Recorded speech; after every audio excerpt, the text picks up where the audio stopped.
আমি আগামী 72 ঘন্টার জন্য প্ল্যান করেছিলাম গোপাল ভাঁড়ের এপিসোড আপলোড করব, আর সেটাও আবার ইউটিউব। এবং আমার আরো একটা প্ল্যান চ্যানেল মনিটাইজ করা। আর ঠিক 72 ঘন্টা পর যেটা হলো সেটা তোমরা ভাবতেও পারবে না। তো এই ভিডিওতে আমি তোমাদের জানাবো একটা ইউটিউব চ্যানেলে কপি পেস্ট করে কিভাবে গোপাল ভাঁড়ের এপিসোড আপলোড করে মাসে লাখ টাকা ইনকাম। তো ব্যাপারটা হচ্ছে, আমি একদিন ইউটিউবে গোপাল ভাঁড়ের এপিসোড দেখতে দেখতে ভাত খাচ্ছিলাম, কারণ আমি সকাল বিকেল দুপুর যখনই ভাত খাই না কেন আমি কিছু না কিছু কার্টুন দেখবই। আর ঠিক তখনই আমার নজর পড়ে এই ভিডিওটার ভিউজের উপর। তো সেই ভিডিওটা কম করে মিলিয়নের উপর ভিউজ ছিল। আর ঠিক তখনই আমি ভাবলাম একটা ইউটিউব চ্যানেলে আপলোড করা যাক। কিন্তু আমাদের এখানে সমস্যাটা হচ্ছে, যখনই আমি একটা ইউটিউব চ্যানেলে গোপাল ভাঁড়ের এপিসোড আপলোড করব তখনই আমাদেরকে সেই ভিডিওটার উপর কপিরাইট স্ট্রাইক দিয়ে দেবে। তবে আমি একটা এরকম সিদ্ধান্ত নিয়ে নিয়েছিলাম যে এই চ্যানেলটাই আমি গোপাল ভাঁড়ের এপিসোড আপলোড করব।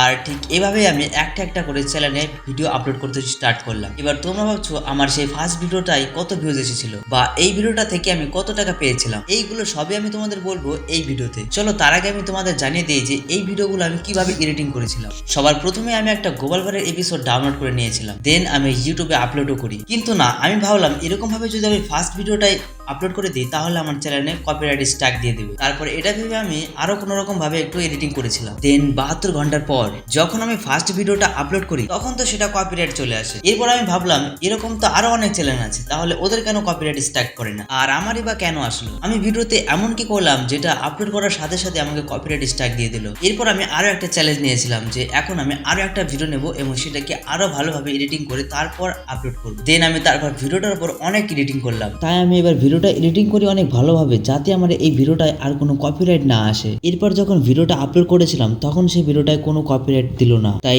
এরপর আমি আবারও সেই তারপরের ভিডিওটা আপলোড করে দিলাম, কিন্তু আমার সেই ভিডিওটাতেও কোনো কপিরাইট আসেনি। সো তারপর এইভাবে আমি ভিডিও আপলোড করতে থাকি। এরপর দেখা যাক 12 ঘন্টা পর এই ভিডিওটায় কত ভিউজ আসলো। তার আগে আমি তোমাদের বলে দিই, দেখো আমি তোমাদের এতক্ষণ যে সব কথা বললাম, যদি তোমাদের মনে হয় যে আমার মতো এরকম ভাবে ভিডিও আপলোড করে যদি মাসে লাখ টাকা ইনকাম করা যায়, তো এটা একদমই পসিবল না। দেখো তোমরা কখনো এরকম চিন্তা ভাবনা নেবে না যে এরকম কপি পেস্ট করে কোনো চ্যানেল মনিটাইজ করা যায়, কারণ এটাতে না করতে পারলে তুমি কোনোদিন চ্যানেল মনিটাইজ তো বাদ দাও, এরকম ভিডিও কখনো আপলোড করবে না। আমি চাই বা আমি মনে করি তোমাদের ইউটিউবে কিছু একটা করতে হবে, তোমাদের ইউটিউবে গ্রো করতে হবে, আর ওইভাবে ভিডিও আপলোড না করে সঠিকভাবে কাজ করা উচিত। আর এটা সব ভিডিও ক্রিয়েটররাই জানে। তুমি শুধু এটা বুঝে নাও যে এছাড়া আর এমন কোনো রাস্তা নাই যে তোমরা লোকের ভিডিও আপলোড করে চ্যানেল গ্রো করাবে বা মনিটাইজ করাবে।